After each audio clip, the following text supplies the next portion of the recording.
The Channel 5 program aims to show two families from opposite ends of society where they swap lives, houses and budgets. However, today's episode attracted criticism from viewers who didn't think the poor family were representative of the bottom 10%.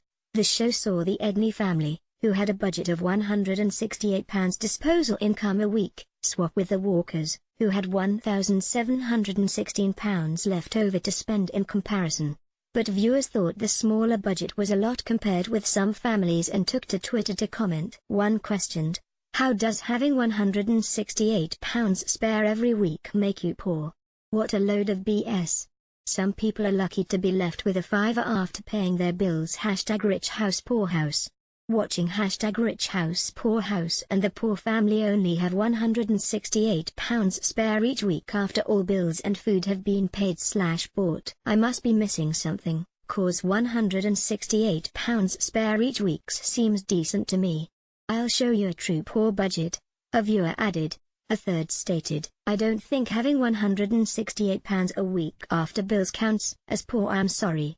A hell of a lot of people have to live off of pennies after paying their bills and rely on food banks." #Rich House Poor House. Others pointed out the two children in the family, Jaden and Lacey, had games consoles and televisions.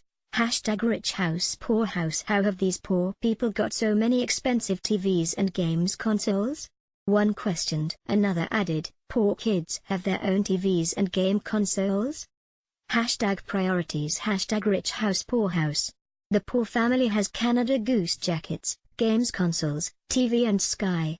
The rich family don't even have any of this stuff. One viewer chimed in. Naz, the mother of the working class family, told viewers how she had been diagnosed with fibromyalgia the previous year, forcing her to quit her job, which put strain on the family finances. Subsequently, this had put the family into the bottom 10%, thus eligible to appear on the program. The show's Twitter account took to their page to clear up viewers' concerns.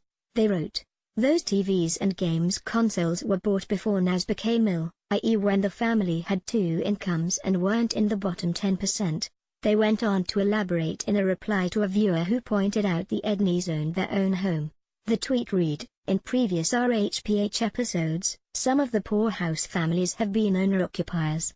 Some have rented privately, others have been in local authority housing." Despite the criticisms, plenty of viewers were quick to praise the show and the families involved. "I think this episode has been more real. The poor family could be the majority of families in this society." #Rich House Poor House, a fan said. A second exclaimed, #Rich House Poor House. Tonight on at Channel 5_TV was the best episode I've watched so far. While a third declared, "As always, loved both families." #Rich House Poor House. Rich House Poor House continues Wednesday at 9 p.m. on Channel 5.